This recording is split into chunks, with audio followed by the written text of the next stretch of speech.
Ao anjo da igreja em Éfeso escreve: estas coisas diz aquele que conserva na mão direita as 7 estrelas e que anda no meio dos 7 candeeiros de ouro.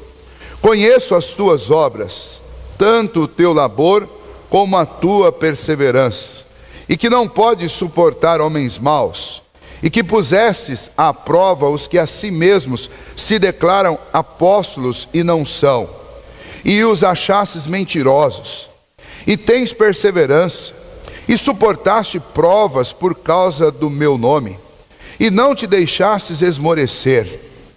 Tenho, porém, contra ti que abandonaste o teu primeiro amor. Lembra-te, pois, de onde caíste, arrepende-te e volta à prática das primeiras obras. E se não, venho a ti e moverei do seu lugar o teu candeeiro, caso não te arrependas. Tens, contudo, a teu favor que odeias as obras dos nicolaítas, as quais eu também odeio. Quem tem ouvidos, ouça o que o Espírito diz às igrejas. Ao vencedor, dar-lhe-ei que se alimente da árvore da vida que se encontra no paraíso de Deus. Vamos orar mais uma vez. Senhor nosso Deus, nos ajude, ó Pai, a compreender a Tua palavra, compreender aquilo que o Senhor tem a nos ensinar nesta manhã. Que a Tua palavra traga edificação para o nosso coração e para a igreja. Que o Senhor, ó Deus, quebrante o nosso coração para perceber, ó Deus, o conteúdo desta carta e realmente sensibilizados pelo Teu Espírito, nós sejamos levados, ó Deus, a uma retomada de posição, ó Pai, quanto àquilo que é prioridade na vida de um cristão. Pedimos que o Senhor fale conosco em nome de Jesus. Amém. Muito bem, nós vamos falar sobre a igreja de Éfeso. Recordando algo da semana passada, nós falamos na semana passada que João tem uma mensagem de Jesus para as igrejas da Ásia Menor. Na Ásia Menor não existiam apenas 7 igrejas, mas estas 7 igrejas, às quais essas cartas são endereçadas, são igrejas emblemáticas. São igrejas que, na sua totalidade, representam todas as igrejas de todas as épocas. Conhecidas e citadas na Bíblia, existiam na Ásia Menor pelo menos 11 igrejas naquela época. Mas João dirige a carta a 7. Por que dirige a carta a 7? Porque a intenção é formar uma estrutura de vários setes, representando a totalidade e a perfeição, a completude da mensagem que Jesus tem para a igreja. Significa, portanto, que tudo aquilo que é dito nestas cartas a estas 7 igrejas é um conteúdo que na totalidade expressa a preocupação e a vontade de Deus para todas as igrejas em todas as épocas. Significa que esta mensagem é uma mensagem perfeita de um Deus perfeito para cuidar da sua igreja a fim de que ela chegue à perfeição. E então nós devemos pegar estas mensagens e aplicá-las a nós independente da época. Uma sugestão que foi feita e continua sendo defendida por alguns estudiosos das Escrituras até hoje, é que estas igrejas representaram e representam épocas da história da igreja. Bom, se essa tese fosse verdadeira, alguns problemas que estão presentes em cada uma das 7 igrejas, pelo menos 6 não estariam presentes na nossa igreja ou na nossa realidade hoje. Porque se cada uma destas cartas representa um período, então significa que a mensagem só serviria para um determinado período. E à medida que nós formos estudando a carta às 7 igrejas, nós vamos descobrir que os problemas destas 7 igrejas são também os problemas de todas as igrejas de hoje. E que alguns elogios que Jesus faz a essas igrejas também são elogios que podem ser feitos à igreja de hoje. Portanto, óbvio que essas cartas não representam de jeito nenhum períodos da história, mas elas são a mensagem total de Jesus, resumida, endereçada às igrejas, e não importa onde estejam e não importa em que época estejam vivendo.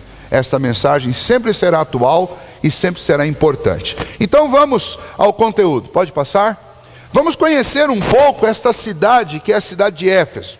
Na semana passada eu coloquei um mapa e mostrei para vocês algumas características da região da Ásia Menor. Nós já aprendemos que a Ásia Menor citada na Bíblia é hoje a atual Turquia. E estas 7 igrejas que estavam em 7 cidades da Ásia Menor, hoje são 7 cidades da Turquia. E então nós estamos estudando uma mensagem que o Senhor enviou para essas igrejas e que serve para nós também. Mas uma vez que essas igrejas pertenceram a cidades que existiram de fato, eu já começo a ter uma maior tranquilidade com o livro de Apocalipse, porque é um livro que está ancorado na história e no tempo. Não é um livro de ficção, é um livro que fala sobre lugares reais, sobre igrejas reais e sobre problemas reais. Essas igrejas não existem mais hoje. Algumas circunstâncias levaram à extinção, inclusive dessas cidades. Outras foram mudadas de local e hoje lá você só encontra ruínas. Mas trata-se de uma carta real escrita a igrejas reais. Portanto, não tem nada aqui de ilustração, nada aqui de visão. Aqui nós estamos tratando de algo real. O Senhor Jesus mandou um recado para igrejas reais. Nós somos uma igreja real no século 21 e esta mensagem é para nós. Ela está ancorada no tempo lá nos dias de João e ela está ancorada aqui no tempo hoje, porque a mensagem é pertinente a nós. As cartas e o livro de Apocalipse foram escritos no ano 95 depois de Cristo, portanto final do 1º século. E as informações que nós temos a respeito de Éfeso, aqui, especialmente aqui no livro de Apocalipse, são informações pertinentes ao 1º século. Então, lá no 1º século, Éfeso era a cidade portuária mais importante da Ásia Menor. É interessante que Éfeso não ficava às margens do Mar Egeu, mas era considerado o principal porto do Mar Egeu. Como pode isso? Pode porque naquela época existia um rio muito caudulento, um rio muito largo, chamado Rio Caister, e esse Rio Caister avançava até desembocar no mar. Como ele tinha um leito muito profundo, a cidade de Éfeso ela ficava 5 quilômetros para dentro do continente, às margens desse Rio Caister. E então os romanos, os gregos primeiramente, eles conseguiram aprofundar ainda mais o leito, cuidar das assoreações e aprofundar o leito do rio Caister para que as embarcações pudessem chegar até o porto de Éfeso. E construir uma obra magnífica ali. E Éfeso se tornou uma cidade extremamente famosa por causa disso. Por estar com o principal e o melhor porto para se aportar naquela época próximo ao Mar Egeu. Tanto que foi chamado como a rainha do Mar Egeu, a cidade de Éfeso. Tinha o mercado da Ásia, ou seja, o mercado que hoje é a Turquia. O principal mercado era nesse porto. Era onde desembarcavam os produtos vindos do alto da Europa e onde estes produtos também, outros produtos da Arábia, outros produtos da Palestina, outros produtos da própria Ásia, eram embarcados e levados para a Europa. Então era uma região muito próspera, rica, e era um mercado muito promissor. Havia também lá em Éfeso a residência de políticos importantes. Governador da Ásia, naquela região, governador romano que tomava conta da Ásia, morava na cidade de Éfeso. Era uma cidade muito rica e, portanto, uma cidade que atraía pessoas importantes daquela época. Era um centro religioso. Tinha lá o culto a Artemis, que era a deusa dos gregos, e também dos romanos, Diana, simboliza a fertilidade, a deusa da fertilidade, e eles construíram um grande templo lá, Artemis.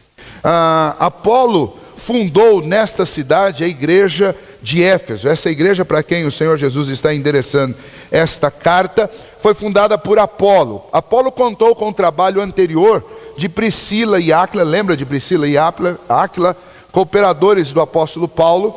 Eles se mudaram para Éfeso e lá eles começaram uma igreja na sua casa.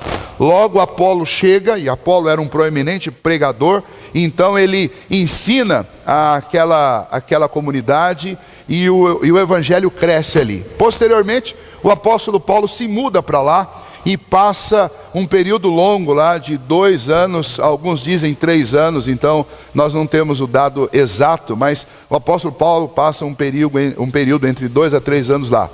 O apóstolo Paulo escreve uma carta à igreja de Éfeso, e não só a igreja de Éfeso, mas as igrejas daquela região ali, e isso demonstra o grau de importância que essa igreja tinha para ele e também para o ministério apostólico.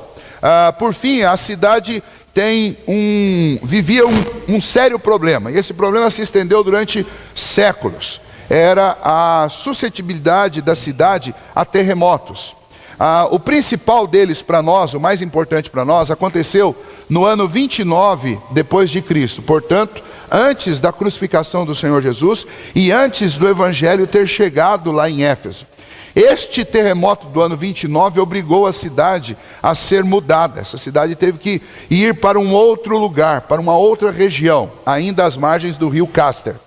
Posteriormente, lá na frente, já no ano 270 depois de Cristo, a cidade de Éfeso sofre um novo terremoto, e aí eles são obrigados a mudar essa cidade ainda mais próximo, e aí ela vai ficar a 2 quilômetros do mar Egeu.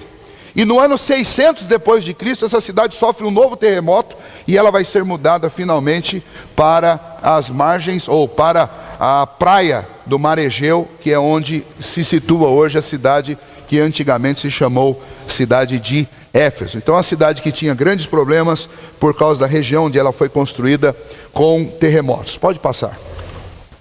Eu queria situar vocês e mostrar algumas imagens dessa cidade para vocês. Então, no mapa, vejam, tem ali em cima a Itália, depois você tem um pouco mais abaixo a Grécia, e você tem aqui a Turquia, e você tem as cidades onde existiam essas 7 igrejas, elas ficam nessa região. Esse mapa é o mapa atual, e esse é o ponto exato onde está a cidade de Kusadasi, que é a antiga cidade de Éfeso. Pode passar? Essas são ruínas, especialmente essa ruína aí, é a ruína de uma famosa biblioteca que foi construída pelos gregos, chamada Biblioteca de Celso.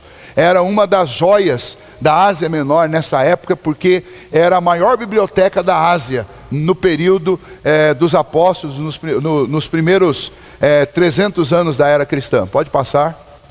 Também aqui é o portal de entrada da biblioteca, pode passar. Esse era um anfiteatro, e então Éfeso também era uma cidade cultural muito importante. As grandes atrações romanas eram apresentadas aqui nesse teatro, na época do Império Romano, então as pessoas vinham para cá. Vocês estão vendo isso aqui, essa longa estrada? Essa estrada aqui, ela é toda construída em mármore, e ela ligava o templo de Ártemis ao estádio aqui, onde eles faziam suas apresentações de teatro, de música. Pode passar. Está aqui uma foto da estrada. Vejam, ela é toda construída em mármore. Pode passar. Aqui é uma foto estilizada de como era o templo de Ártemis, a grandeza desse templo. Pode passar. E hoje o que restou dele, né, depois de todos esses anos. Pode passar. Aí outra foto disso também. Aqui tem 2 fotos interessantes. Isso daqui é a foto daquele mármore um pouco mais próximo. Vejam que ele era totalmente trabalhado. Isso era uma estrada romana. Para vocês terem uma ideia da riqueza dessa cidade, olha as ruas, uma das ruas principais da cidade de Éfeso. Olha o trabalhado. Isso daqui, vocês já devem ter imaginado o que é isso daqui, né? Isso aqui é uma latrina pública. Eu coloquei porque tinha um fato interessante sobre isso. Os nobres naquela época, todos tinham escravos. Como esse negócio era muito gelado, então eles pegavam os escravos, colocavam os escravos sentados aí, quando alguém queria ir ao banheiro, punham o escravo sentado aqui, quando a pedra estava aquecida, eles chamavam então o senhor para poder usar.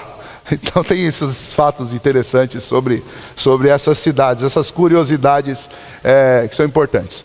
Isso daqui é uma foto do Google Maps, hoje, a região onde era a antiga cidade de Éfeso. Ela não era aqui, tá? Isso daqui é o local onde ela está hoje. Ela era mais para dentro do continente. Hoje ela está às margens do mar Egeu. Pode pôr. Eu trouxe algumas fotos, se alguém quiser ir para lá e quiser me levar junto. Então você tem aqui, ó, é um mar de águas muito cristalinas, azuis. A claridade não está ajudando, mas é um lugar muito bonito. Pode passar. Então você tem aqui algumas ruínas, não são aquelas que eu mostrei para vocês, mas isso aqui é uma pequena ilha na frente da cidade, hoje, onde ela está, pode passar. Estão vendo um barco aqui? Quem faz aqueles cruzeiros no Mediterrâneo é parada obrigatória nesse local aqui, e dizem que é um dos pontos mais bonitos desse passeio lá pelo mar Mediterrâneo. Pode passar? Aí uma última foto. Pode passar. Ok. Muito bem, então vocês agora já sabem qual é essa cidade de Éfeso, né? Se você já estudou esse texto, mas não sabia como era, onde era, o que era, agora você já sabe. Então, nesta cidade havia uma igreja. E a esta igreja, o Senhor Jesus escreve uma carta. Estas cartas todas começam com uma saudação inicial. E nessa saudação inicial, Jesus é descrito de uma forma muito interessante. Nós já vimos essa descrição na semana passada. Jesus é descrito como aquele que tem as 7 estrelas em suas mãos. Ele conserva as 7 estrelas em suas mãos. Nós vimos na semana passada, essas estrelas são os anjos da igreja. Anjos são os mensageiros do Senhor à igreja. Naquela época, apóstolos, anciãos, hoje, pastores, pregadores, seja quem for, aquele que transmite a mensagem de Deus à igreja. O texto diz: eu os mantenho em minhas mãos. Eu cuido deles, mas sou eu também que dou um trato neles quando eles não falam o que eu quero que eles falem. Eles estão nas minhas mãos. É uma posição extremamente suscetível e ao mesmo tempo muito segura. É segura em relação a tudo que acontece do lado de fora, mas é extremamente insegura no que diz respeito ao fato de que estar nas mãos significa que você pode ser esmiuçado a qualquer momento. Esta é a declaração do Senhor Jesus àquela igreja, é o mensageiro dela. Você que prega aí na igreja de Éfeso, você está nas minhas mãos, eu te sustento, mas sou eu também que te cobro. E a outra declaração é que Jesus é descrito aí como aquele que anda no meio dos 7 candeeiros de ouro. Nós vimos na semana passada que os candeeiros são as igrejas, e o Senhor Jesus anda no meio delas. Isso significa que a igreja que é do Senhor está sempre diante dos olhos do seu Senhor. Jesus anda no meio da igreja e das igrejas. Nada que acontece com a igreja do Senhor acontece de tal maneira que ele está alienado ou ele não sabe o que está acontecendo. Nós estamos debaixo dos olhares cuidadosos do nosso Senhor Jesus. Pode passar. O Senhor Jesus, que anda no meio da igreja, portanto conhece o que está acontecendo na igreja, sabe das obras da igreja. E nessa igreja aqui, ele faz algumas considerações interessantes. Jesus diz que aquela igreja tem boas coisas, boas obras. Tem vários elogios que Jesus vai fazer nesta igreja. Vejam lá, o Senhor Jesus diz que as obras deles eram obras boas. Ele conhecia o trabalho deles, sabiam que eles eram trabalhadores, eles estavam envolvidos na obra de Deus. Eles não estavam preguiçosamente curtindo um banco de igreja. O Senhor Jesus, sabia de que eles eram trabalhadores. Ele conhecia o labor deles, sabia do envolvimento, do empenho, da doação deles àquela igreja. O Senhor Jesus também fala sobre a perseverança deles, que eles não começavam as coisas e abandonavam. Muito pelo contrário, aquilo que eles se propunham a fazer, eles faziam até o final. E a gente sabe, quem trabalha na igreja sabe que é um grande desafio você perseverar. Porque às vezes as pessoas testam a nossa paciência, testam a paciência de quem está liderando. Quando você chama e as pessoas não comparecem, quando você programa e as pessoas não são fiéis à palavra que dá, eu vou, e depois a pessoa não vai. E é muito difícil trabalhar na igreja. Mais difícil ainda é perseverar no caminho do Senhor. Por quê? Porque nós vamos ser tentados o tempo inteiro, porque nós vamos andar na contramão deste mundo. O texto de João que nós lemos, o Senhor Jesus disse: olha, eles me odiaram, eles vão odiar vocês também. E então é difícil, mas aquela igreja, ela tinha um elogio na boca do Senhor Jesus. E qual era o elogio? Vocês perseveram, vocês são trabalhadores e vocês são perseverantes. Mais do que isso, aquela igreja rejeitava os falsos mestres, os falsos ensinos. Aquela igreja rejeitava aqueles que tentavam de alguma maneira deturpar a comunhão, deturpar a verdade que era sustentada por aquela igreja. Na realidade, aquela igreja se tornou um grande baluarte da defesa da fé e da verdade. Tanto que o Senhor Jesus vai elogiá-la por causa disso. Vocês colocaram à prova aqueles que são maus, aqueles que querem subverter a igreja. Vocês não só fizeram isso, mas vocês simplesmente testaram os falsos mestres com seus ensinos e desmascararam. Ou seja, era uma igreja que fazia uma apologética bíblica, que é defender a verdade, que é defender a verdade do Senhor e explicá-la e ensiná-la como ela realmente é, sem ceder às pressões do seu contexto, do seu momento. Eles suportavam tribulações. O Senhor Jesus disse: olha, eu quero elogiar o fato de que vocês estão aguentando firme as lutas, as provações que vocês têm passado. Ainda o Senhor Jesus disse que eles não desanimavam, ou seja, nessa luta pela verdade, nessa luta por perseverar, nessa luta por defender a verdade e a mensagem real do Evangelho, eles não desanimavam, eles continuavam firmes. Passava ano após ano, eles estavam sempre animados, anunciando a verdade, estudando a verdade, defendendo a verdade da palavra do Senhor. Isso é maravilhoso, são coisas boas. O Senhor Jesus tem muitos elogios a essa igreja. Depois, um outro elogio que vai aparecer lá na frente, já no final da carta, é um elogio que eles resistiram aos nicolaítas. Quem eram os nicolaítas? Pode passar. Os nicolaítas, nós não sabemos exatamente por que surgiu esse nome e de onde veio esse grupo. O que nós podemos afirmar com certeza é que este grupo, que não é mencionado em nenhum outro lugar da Bíblia, é possivelmente o grupo a respeito dos quais dois pais da igreja, chamados Irineu e Clemente, falaram em suas literaturas, citando-os como seguidores de Nicolau. Mas também nós não temos uma afirmação clara de que Nicolau, um dos primeiros diáconos eleitos lá em Atos capítulo 6, tenha deturpado a verdade. Nós apenas temos um link porque Nicolau era um líder, e Nicolau, nós não temos mais nenhuma informação sobre ele. Pode ser que Nicolau tenha entendido alguma coisa errada, e por isso alguns passaram a segui-lo no seu mau entendimento da palavra.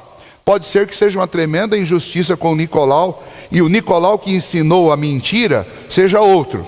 Mas eu estou apenas dando para vocês as informações que nós podemos pesquisar. Para os dois pais da igreja, Irineu e Clemente, estes nicolaítas eram seguidores do diácono Nicolau, que entendeu mal uma doutrina a respeito da graça e fez a seguinte proposição. A proposição que é inclusive hoje sustentada por algumas igrejas evangélicas, inclusive aqui no Brasil. A heresia dele era a seguinte: ele acreditou que uma vez que nós somos salvos pela graça, uma vez que aconteça a conversão do nosso coração, tudo que nos acontece, tudo ao nosso redor, deixa de ser pecado para nós. Aquilo que é pecado para o não convertido, deixou de ser pecado para mim. Por quê? Porque eu estou num estado de graça. Então eu posso desfrutar de tudo que o mundo tem para oferecer, sejam coisas boas ou más, e isso não vai afetar a minha vida porque eu estou debaixo da graça. É uma subversão da graça. Não é esse o ensino bíblico. Agora, a prática é uma prática muito comum hoje, inclusive comum entre presbiterianos calvinistas. A prática é fruto do mau entendimento da doutrina da graça. Por quê? O mau entendimento consiste no seguinte: eu estou debaixo da graça, nada pode me separar do amor de Deus, eu sou predestinado à salvação, então não importa o que eu faça.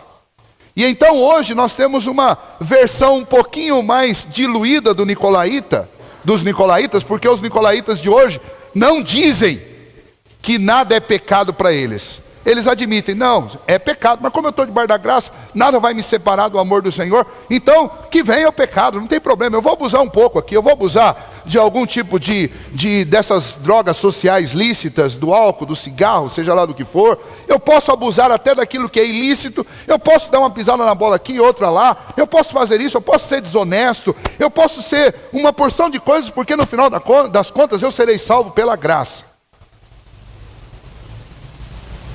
Essa é a heresia dos nicolaítas.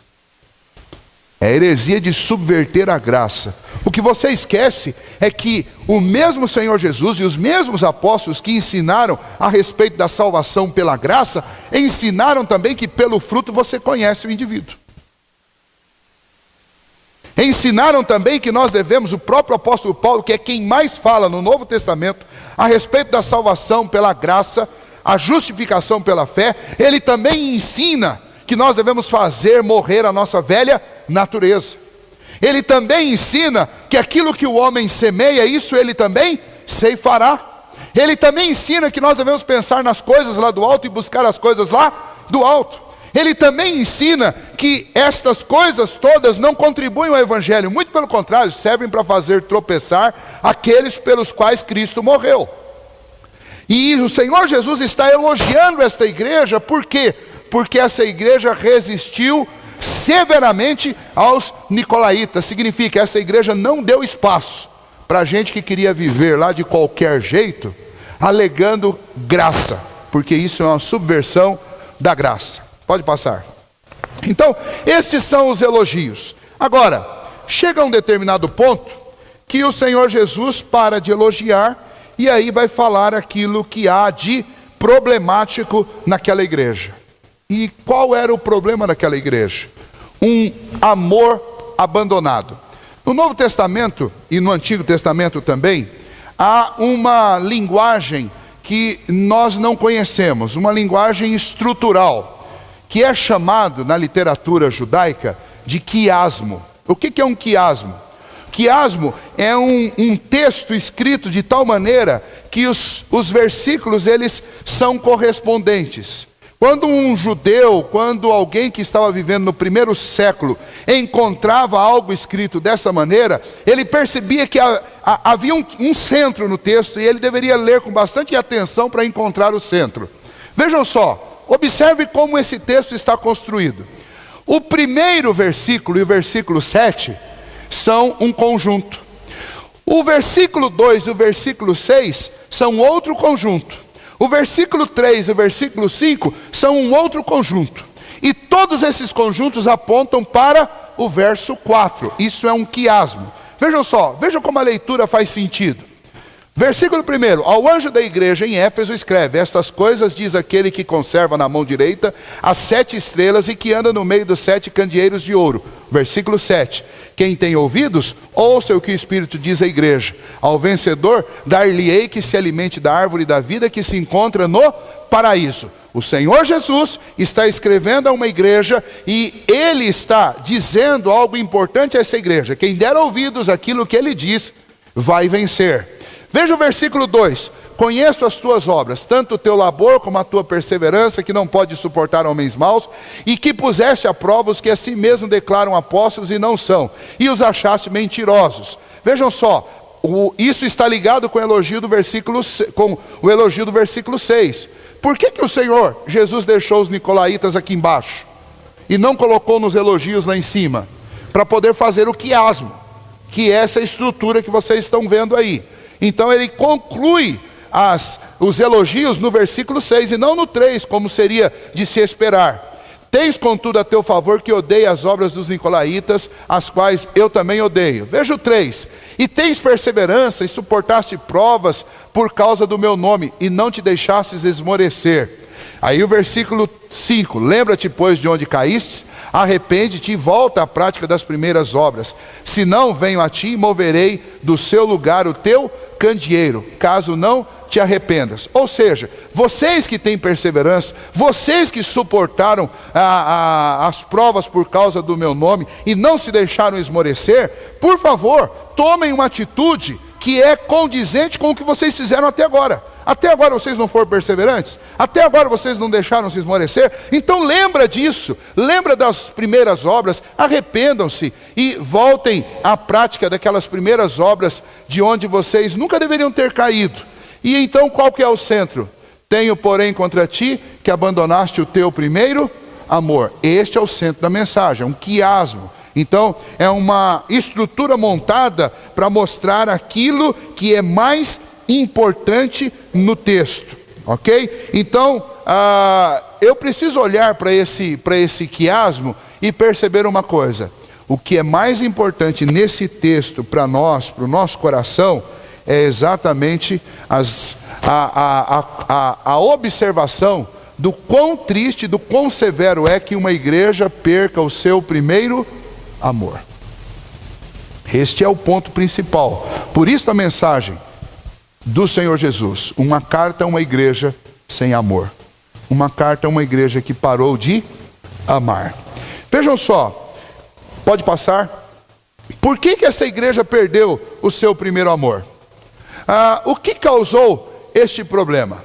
Como que nós chegamos ao esfriamento, nos envolvendo cada vez mais com trabalho, atividades e coisas do dia a dia, a ponto de perder o primeiro amor? O que acontece?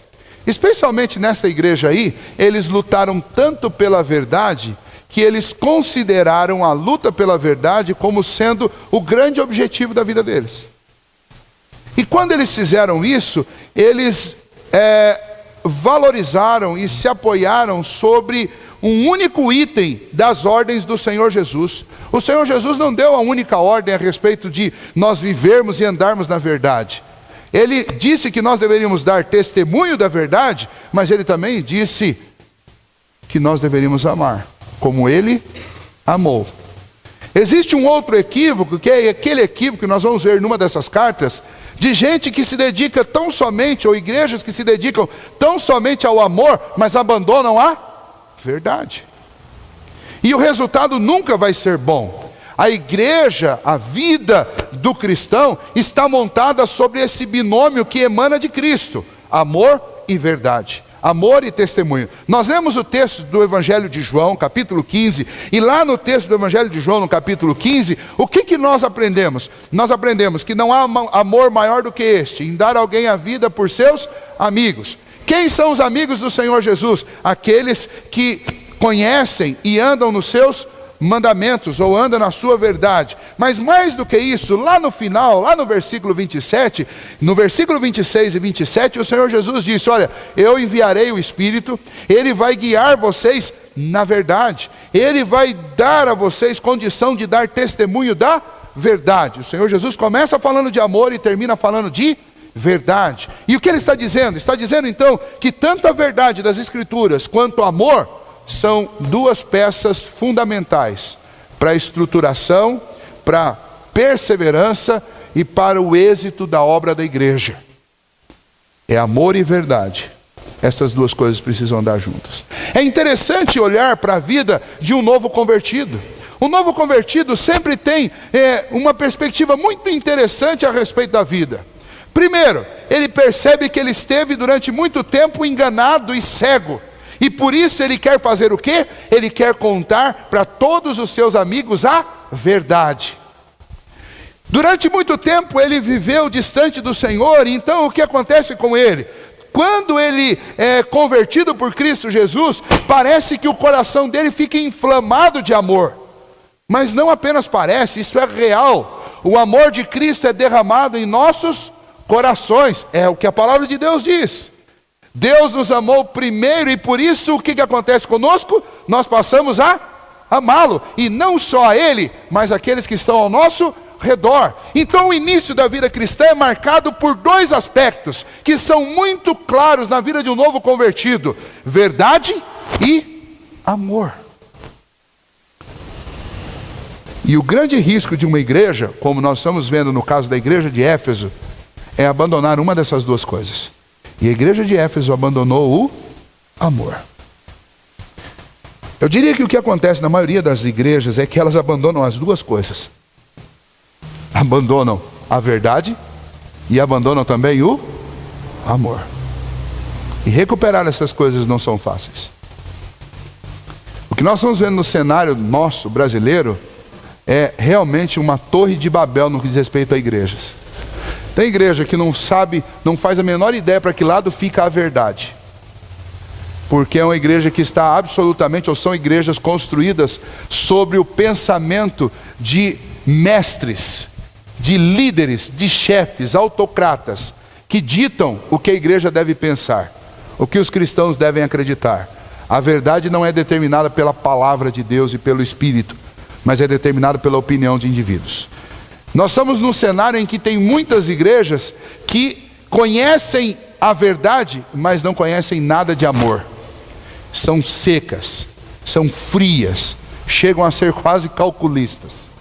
E nesse cenário tem igrejas que acham que conhecem o amor, mas é difícil de você identificar realmente o amor verdadeiro de Cristo Jesus num lugar onde as verdades a respeito de Cristo não estão presentes. E então é um amor humano, é um amor personalista, é um amor humanista, onde o homem está no centro, e o que determina o contorno dessa igreja é aquilo que o homem gosta. Esse não é o amor do qual João está falando, do qual Jesus está falando. E nesse ambiente o grande desafio para nós, irmãos, é o desafio de perseverarmos na palavra de Deus e no amor que emana do coração de Deus. E aí, fazendo uma crítica pessoal, a nossa igreja enquanto denominação parece ser uma igreja que tem lutado pela verdade, mas de uma forma muito fria e de uma forma muito seca. E quando é que a gente percebe essa sequidão e essa frieza? Exatamente na maneira como nós nos dedicamos às coisas do Senhor. Nós lembramos das coisas do Senhor 5 minutos antes do horário de começar. Nós lembramos do culto quando falta 5 minutos para começar. E a gente troca de roupa de qualquer jeito, não penteia o cabelo e sai correndo para vir para a igreja. E chega atrasado. E às vezes ainda perturba quem chegou mais cedo. Isso é falta de amor. Nós não enxergamos as pessoas, não conversamos com as pessoas, apenas cumprimentamos: oi, tudo bem? E não damos a menor atenção para elas. Quem trabalha com sociedade interna, daí que você percebe isso mais. Porque você vê o desinteresse total das pessoas pela obra que é do Senhor. E normalmente o indivíduo, ele imagina que ele está seguindo um líder qualquer. Então, participar significa ajudar o cara a ser bem sucedido. Não participar significa atrapalhar alguém de quem eu não gosto. Então a gente está sempre decidindo se a gente vai ou não vai fazer alguma coisa na igreja, numa sociedade interna, simplesmente para ajudar ou atrapalhar alguém que está na frente. Em todos os sentidos isso é falta de amor. No fundo, nós somos uma igreja que se diz defensora da verdade, que não conhece nada a respeito da verdade. Porque a verdade começa exatamente com amor. E é isso que Jesus está dizendo para a igreja de Éfeso. Vocês fazem um montão de coisas boas, mas vocês perderam aquilo que dá significado ao que vocês fazem. Vocês perderam o primeiro amor. Vocês estão fazendo as coisas para cumprir tabela. Vocês estão fazendo as coisas com um sentimento errado. Defender a verdade com raiva não é defender a verdade.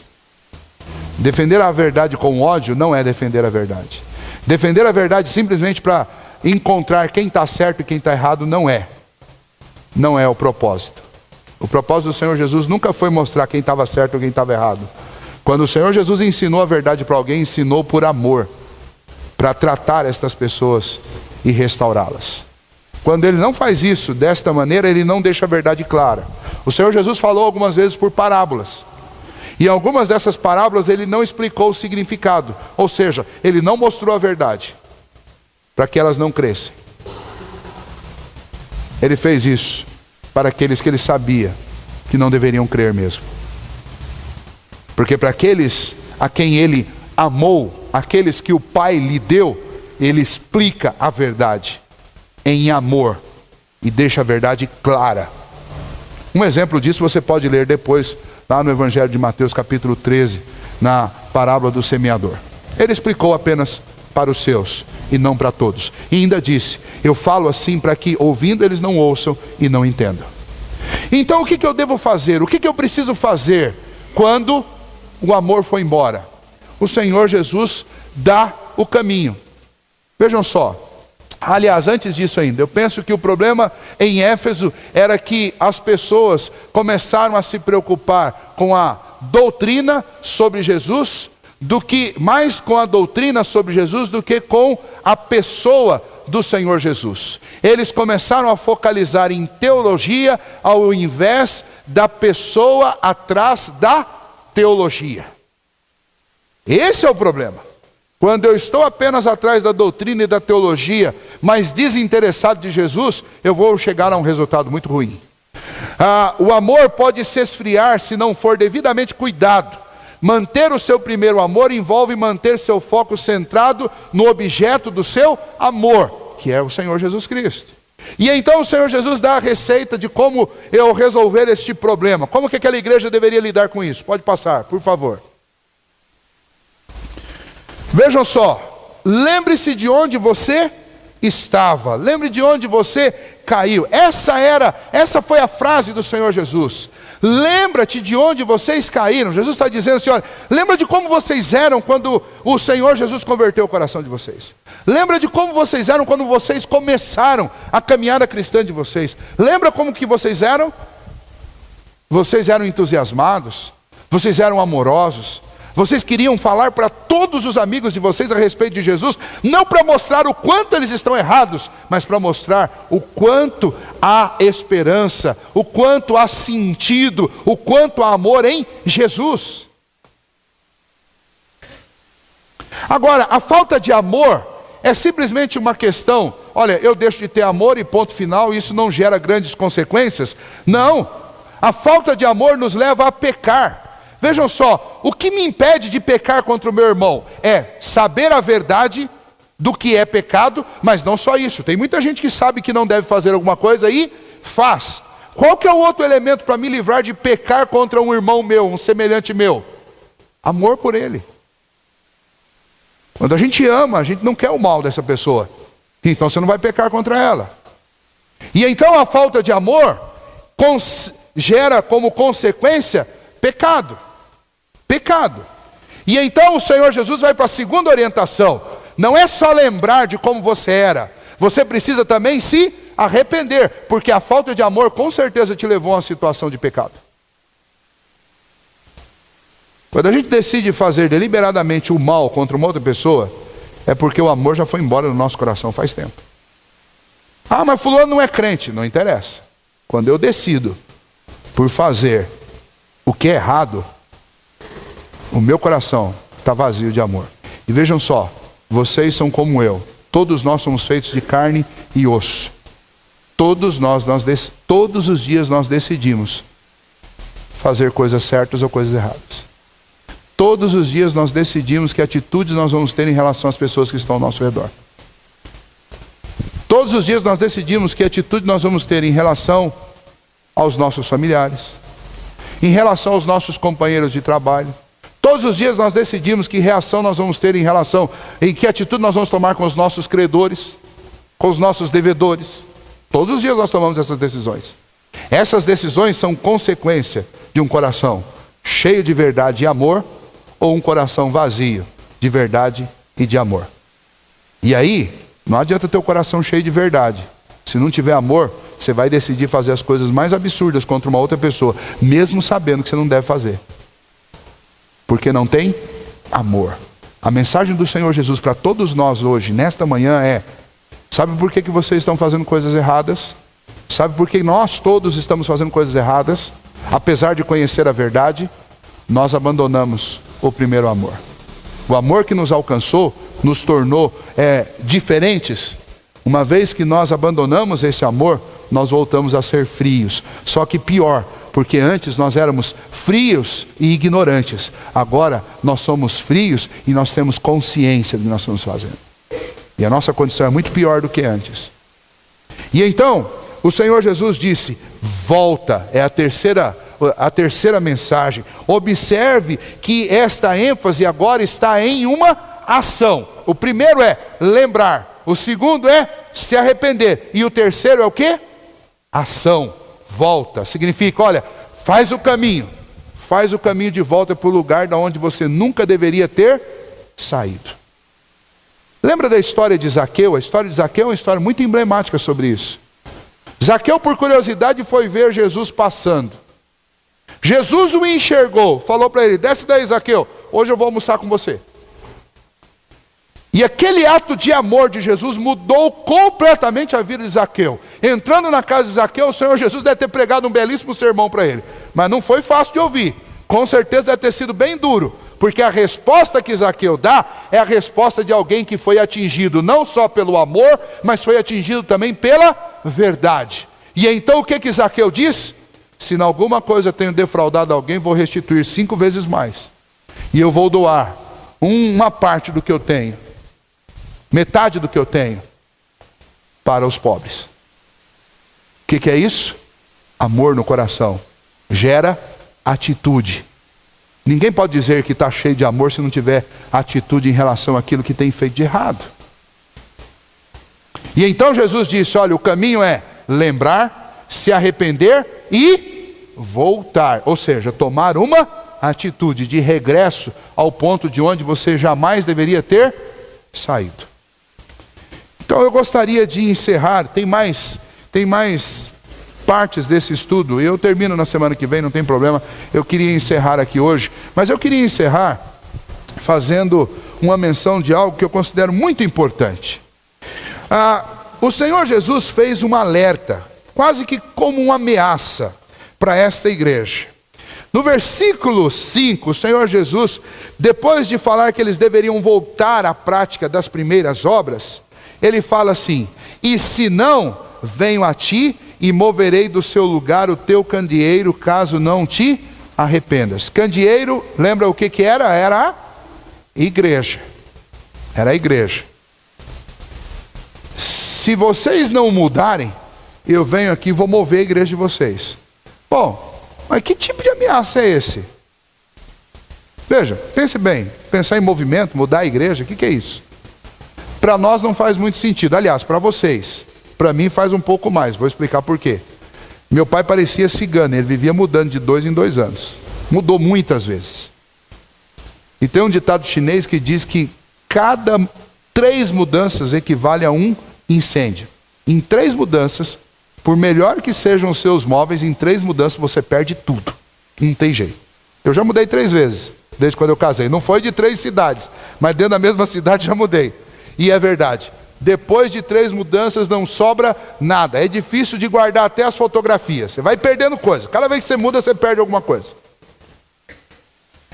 É dramático. Mudança é algo chato, é algo difícil, é algo problemático. Mudança gera um estresse.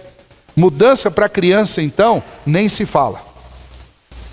Aquela cidade passou por muitas mudanças desde quando ela foi fundada 1000 anos antes de Cristo. Nos últimos 2000 anos, ela sofreu pelo menos terremotos graves, pelo menos 3, que obrigaram a mudar a cidade de local. Pelo menos 3. Agora, antes de Cristo, ela sofreu vários terremotos. Aquela região era uma região conhecida por terremotos, e é conhecida até hoje. Então, falar de mudança para um morador de Éfeso era falar sobre alguma coisa muito difícil, traumática. Difícil. O que Jesus está falando para eles? Está falando assim: vocês não gostam de mudança. Vocês já sofreram vários terremotos aí. Se vocês não mudarem, eu vou provocar um terremoto na vida de vocês. Vocês vão ter que mudar. É isso que Jesus está dizendo. Eu queria encerrar com essa frase. A mensagem de Jesus para a igreja de Éfeso é a mesma para nós hoje. E a mensagem é: se vocês não mudarem, eu vou produzir um hecatombe na vida de vocês. E lá no final o Senhor Jesus diz: quem tem ouvidos, ouça o que o Espírito diz às igrejas. Se vocês não mudarem, eu vou produzir um hecatombe na vida de vocês. Que nós todos ouçamos este alerta hoje. E oremos ao Senhor e peçamos ao Senhor: Senhor, nos ajude a voltar ao primeiro amor. Porque é melhor se arrepender, é melhor lembrar, se arrepender e voltar, do que ter que enfrentar o terremoto da mudança. Aí a coisa fica difícil. Mas graças a Deus que Deus ainda assim produz os terremotos. Já que a gente não vai pelo jeito certo, Ele vai e traz através dos terremotos. Isso é prova do amor dele por nós, que não desiste nunca.